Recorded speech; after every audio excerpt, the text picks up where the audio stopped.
Je vous présente tout de suite les invités de notre débat. Marie Gabory, bonjour. Bonjour. Bienvenue, vous êtes fondatrice, directrice de Tuvalu. À vos côtés, Aspasia Nanaki, bonjour. Bonjour. Bienvenue, vous êtes directrice de la stratégie impact de l'agence Nantes-Saint-Nazaire Développement. On va parler ensemble de la transformation d'un territoire, de cette notion d'écosystème dont on parle souvent. Mais d'abord, je veux bien que vous nous présentiez vos organisations et entreprises respectives. C'est quoi Tuvalu ?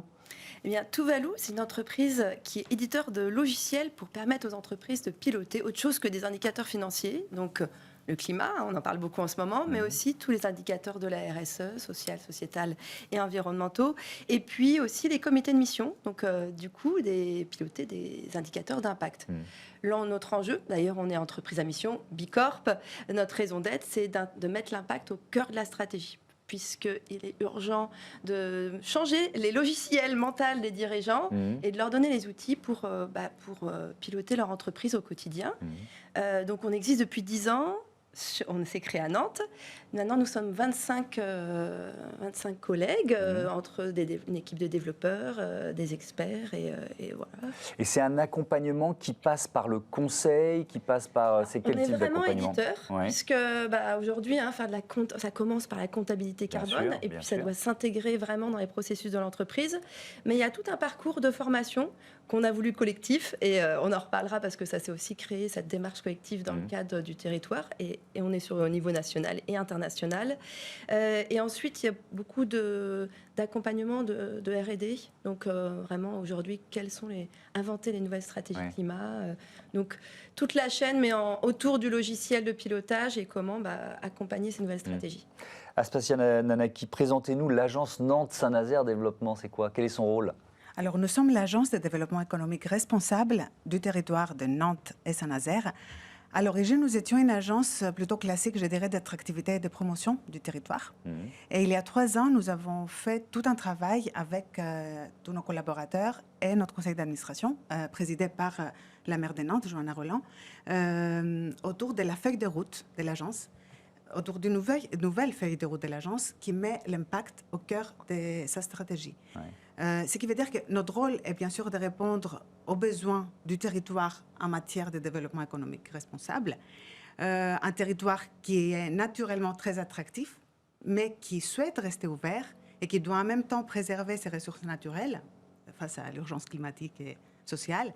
Donc nous sommes là pour finalement accompagner, accompagner l'installation d'entreprises qui viennent apporter de la valeur non seulement économique, mais aussi sociale et environnementale. Donc l'idée, c'est vraiment de multiplier le nombre d'entreprises à impact positif sur le territoire Nantes-Saint-Nazaire, c'est ça ? Ainsi, on peut compléter l'écosystème, on peut le challenger aussi, et finalement accélérer les mutations économiques du territoire.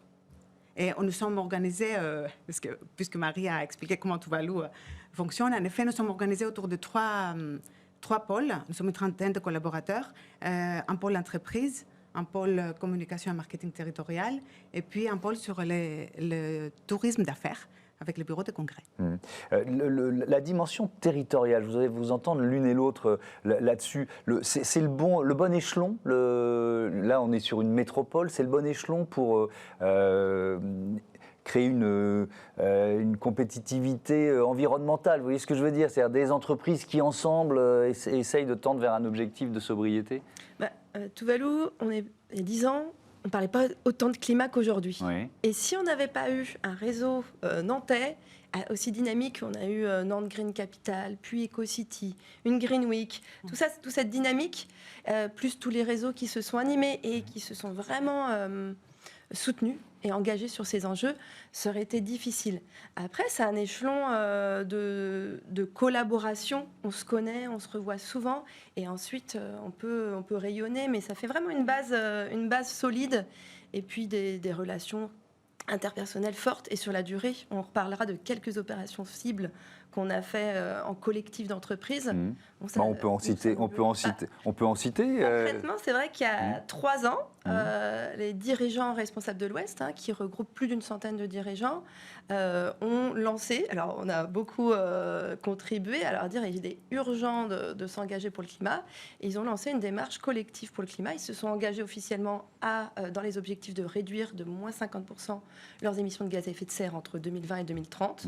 Donc, faire un bilan carbone de base, collectif, un T0. Et là, il y a eu 20, puis 30, 50 entreprises qui sont lancées et on continue plus des chantiers opérationnels. Donc voilà, c'est plus facile de passer à l'échelle, de démultiplier notre impact et notre expertise. Aspasia Nanaki, cette notion d'écosystème, comment vous l'accompagnez? Elle prend quelle forme concrète dans votre action? Alors, c'est vrai que pour compléter ce que disait Marie, nous avons la chance d'être sur un territoire très historique, très engagé du point de vue historique, finalement, avec des valeurs et un ADN partagé depuis longtemps, avec une dynamique aussi publique-privée très importante. Parce que d'un côté, il y a des réseaux très solides. Tu as cité les dirigeants responsables de l'Ouest, les Écosolis, plus récemment les grands défis, etc. Et en fait, de l'autre côté, il y a une volonté politique très forte depuis plusieurs années. Par exemple, nous sommes la première métropole à avoir sa propre plateforme RSE, créée il y a une dizaine d'années, qui rassemble aujourd'hui plus de 60 réseaux d'acteurs pour promouvoir la responsabilité sociétale, pour promouvoir les bonnes pratiques, pour recenser des bonnes pratiques, pour faire rencontrer les réseaux. Et puis, nous, en tant qu'agence de développement économique, nous sommes aussi là pour mettre en visibilité toutes ces initiatives et affirmer cette volonté de devenir Mais est-ce que ça veut dire que vous aidez les entreprises à se rencontrer, à travailler ensemble à cette transition? Ah oui, bien sûr. Le plus important, c'est que les personnes se rencontrent, se parlent et se fixent peut-être des objectifs communs, échangent sur leurs problématiques, leurs craintes, leurs problèmes. Et c'est pour ça que l'échelon, finalement, d'une métropole peut être... parce que sinon, c'est trop grand et puis peut-être parfois c'est trop petit pour passer à l'échelle. Alors... Donc, c'est le bon échelon, le territoire, la métropole. C'est le bon échelon parce que oui, c'est ni trop grand ni trop petit. Ouais. Et pour prendre un exemple d'accompagnement, finalement, des transformations, de mise en relation, avec cet objectif d'accompagnement, nous avons mis en place toute une action de formation et d'inspiration auprès de 70 membres adhérents du bureau de congrès pour transformer cette filière de tourisme événementiel, qui est une filière où les impacts sont très importants, que ce soit le gaspillage alimentaire, le bilan carbone, etc. Donc, il y a beaucoup de choses à faire. Ouais. Et le fait que la filière s'engage en même temps, effectivement, c'est important parce qu'il peut y avoir des idées de concurrence. Parfois, ça coûte de l'argent d'amorcer la transition. Et donc, si tout le monde le fait en même temps, c'est peut-être un peu plus simple. Je voudrais qu'on dise un mot des moyens ou des labels, des démarches à faire pour s'engager dans cette transition. Vous éditez un logiciel, vous l'avez dit, de pilotage de l'entreprise par l'impact. Déjà, c'est quoi ça ? On dit parfois extra-financier, mais oui. Extra-financier, c'est ce qui n'est pas financier. Donc l'impact, le climat étant quand même un premier pas assez moteur et assez pratique, en fait, engager les entreprises, passer de réduire de moins 50%, c'est concret et les dirigeants comprennent ça. Et donc, après les démarches de climat, on a aussi lancé, donc vous parliez de label, une démarche collective qui regroupe une douzaine d'entreprises, qui était la première du genre financée par l'ADEME. ACT, c'est Assessing Low Carbon Transition, ACT pas à pas, et ACT devient un label, même une notation de la performance de la stratégie des entreprises. Et là, donc, avec des entreprises comme Harmonie Mutuelle, CETI, Restoria, enfin, un collectif d'une douzaine d'entreprises, c'est sur 3 ans, et on est allé très loin, beaucoup plus loin. Le bilan carbone, c'est super, mais c'est un point de départ. C'est juste d'où on part. Et là, avec le logiciel, on intègre cette mesure au jour le jour. Et effectivement, aujourd'hui, les gens commencent par ça. Il y a un énorme engouement sur le climat. Néanmoins, je reste vraiment convaincue, et Bicorp va au-delà.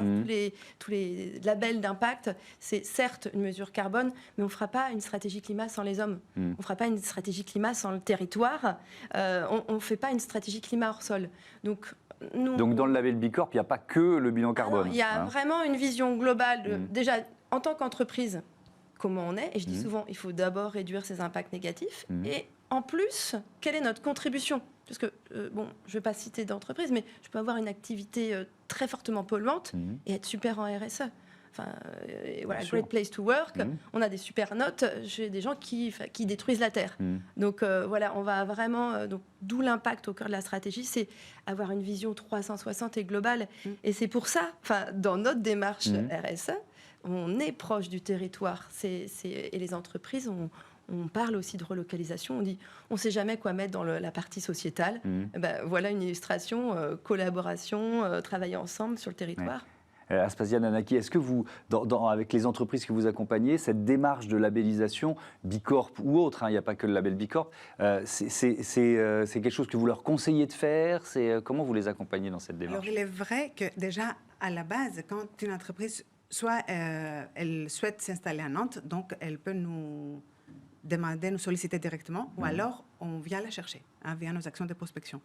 Dans les deux cas, nous, désormais, on a établi un référentiel, on va dire, une grille d'analyse sur la base des objectifs de développement durable, mais aussi sur les différentes labellisations qui montrent quand même l'engagement d'une entreprise responsable et qui vient formaliser une démarche. Ça veut dire que vous n'aiderez, pardon de vous interrompre, vous décidez de ne pas intégrer ou de ne pas aider une entreprise si elle ne rentre pas dans ces critères? Alors désormais, il est vrai que nous souhaitons attirer sur les territoires qu'il y ait des entreprises responsables. C'est ça. C'est une volonté politique assumée. C'est un choix. Après, encore une fois, on explique ces choix. Ce qui veut dire aussi qu'on encourage, à notre façon, les entreprises à s'engager, à aller plus loin, parce que nous souhaitons être quand même inclusifs. Donc, nous-mêmes, nous sommes en cours de transformation. Nous-mêmes, on sait que c'est une démarche finalement qu'il faut faire en toute humilité. Il y a toujours quelque chose de plus à faire. Mais on peut toujours faire mieux, pas forcément moins, mais mieux. Donc c'est ça, pour nous, le développement économique responsable. Merci beaucoup, merci à toutes les deux d'être venues nous présenter vos démarches respectives. À bientôt sur Bismart. C'est l'heure de Smart Avis. Tiens, on va continuer de parler de bilan carbone tout de suite.